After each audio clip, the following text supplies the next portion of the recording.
What is the biggest thing that a fearful avoidant woman needs in a man? Leslie Wells, connection coach. I help individuals heal, thrive, improve, repair, and connect more deeply in their romantic relationships by looking at things through an attachment lens.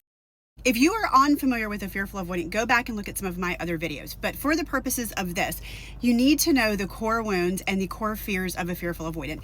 Their biggest core fears, the things that are driving all of their behaviors subconsciously, are the fear of betrayal and the fear of being unsafe in relationships. They grow up in relationships with the imprint, understanding the blueprint that relationships and people are unsafe and they're going to be betrayed in some way. They're going to be let down, hurt, disappointed, and ultimately betrayed. And then beyond that is potentially abandoned. So their biggest core needs are to be seen, heard, and deeply understood. But when it comes to our attachment wounds, when it comes to our insecure attachment, our attachment fears will always override our attachment needs.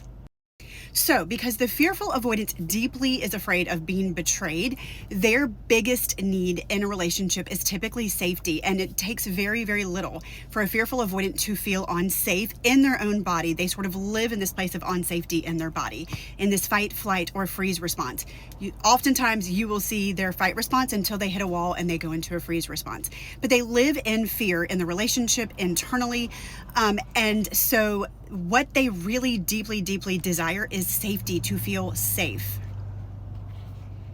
So even if they get their attachment needs met, if they are deeply seen, heard, and understood, that doesn't necessarily help them if they do not feel safe. Now, those things, actually meeting their attachment needs, can actually help drive them towards safety, because there's subconsciously this thought that, well, if you can actually see me and deeply understand me, you're going to understand what hurts me, what brings me harm, what makes me feel unsafe, what feels like a betrayal, and then you're going to get it because you understand me and you know me deeply, so you're not going to do those things anymore. So then I can rest in that safety.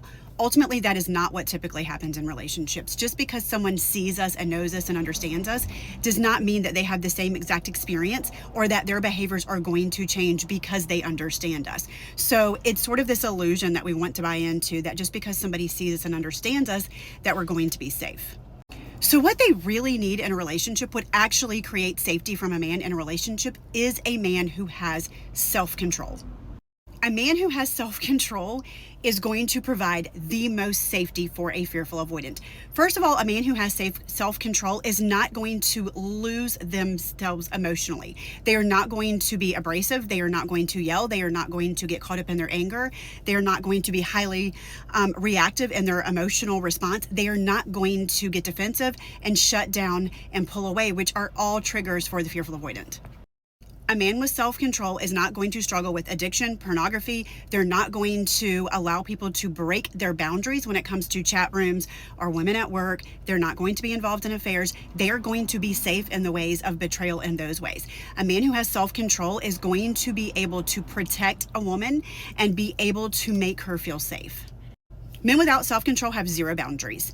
And a lot of times the men that I work with think that if they don't have boundaries in place with their woman, that makes them safer, that meekness makes them feel safer, that if a woman sort of runs them over, and I work with a lot of fearful avoidants who are very hyper independent women who have a hard time letting go and trusting someone else to step in and help them with things. And the reason they have a hard time with that is because their lens that they view the world is that people are going to let me down. So it's hard for them to let people in and trust other people to show up well for them. So a lot of times the men in these relationships, if the woman sort of does things her way or goes over his boundaries, he just sort of steps back and goes into this avoidant passive state. Hear me when I say that a man who is passive is never a man who is safe. So when he goes into this passive space, she then takes over and takes control, and he thinks, hey, well, she's gotten what she wants, and then I'm going to go into my avoidance because I don't really want to counteract this or engage in conflict, and she's going to feel better if I don't engage in conflict, because if I engage in conflict, then she's going to get more upset, and then everything's going to get bad.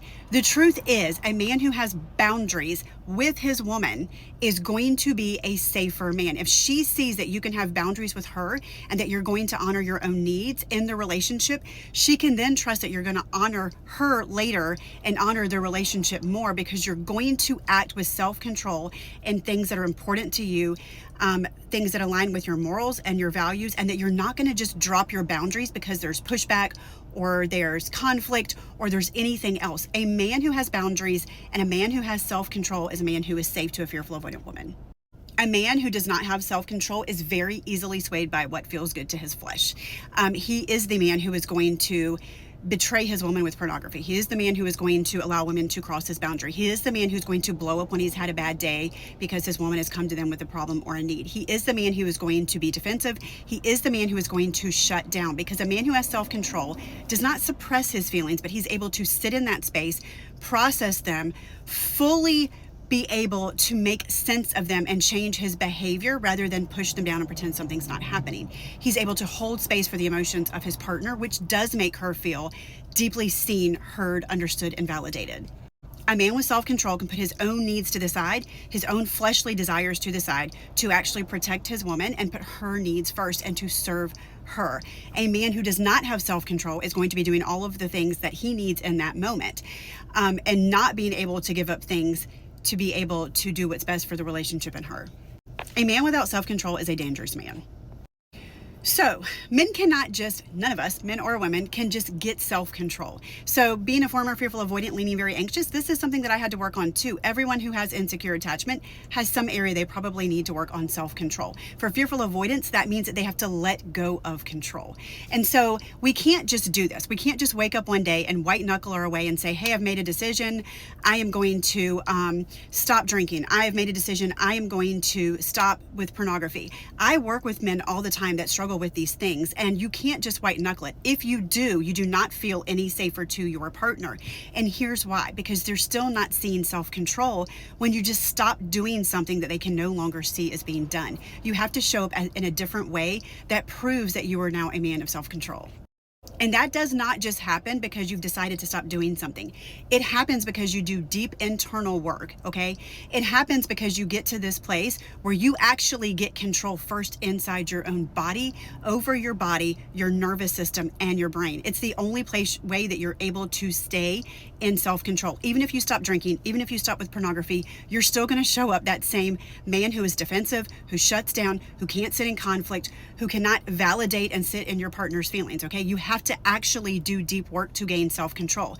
The other piece of this that I firmly believe as a Christian is that self-control is a fruit of the Spirit. If you are not drawing closer to God and letting Him do the work in you, while you are also doing your own work to deal with your own nervous system, challenge your own thoughts, have mindfulness, to challenge the ways, the things that create defensiveness in you and lead you to turn into that avoidance. If you're not doing those things paired with drawing close to God to get the fruits of the Spirit, good luck with self-control.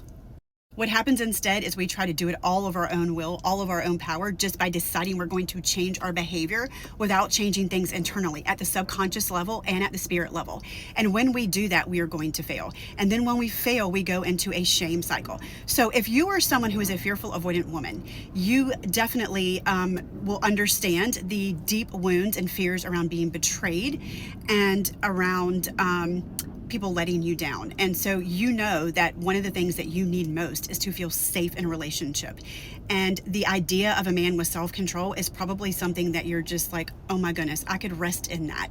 That feels like such a relief to me. That would feel safe to me if I knew someone had self-control, enough self-control over themselves that they could show up safely for me, and enough self-control within themselves that they could put up boundaries that they can then hold to protect me and the relationship. If you are a fearful, avoidant woman and this resonates with you, please put so in the comments. If you are a fearful, avoidant woman who is leaning anxious or avoidant and you deeply want to earn your secure attachment so you do not keep finding men who are unsafe, or if you are a man who recognizes that you struggle with self-control, and that's okay. We all have things that we struggle with, and we have to heal our attachment wounds, and we have to grow in different ways. If you find that you either need self-control or you are struggling because you can consistently choose partners who lack self-control, then reach out to me. I do one-on-one coaching with the fearful avoidant and the person who struggles with self-control. And quite honestly, both struggle with self-control in different ways. But if you are a guy who deeply desires to be a place of safety for your woman, then reach out to me and let's start one-on-one coaching.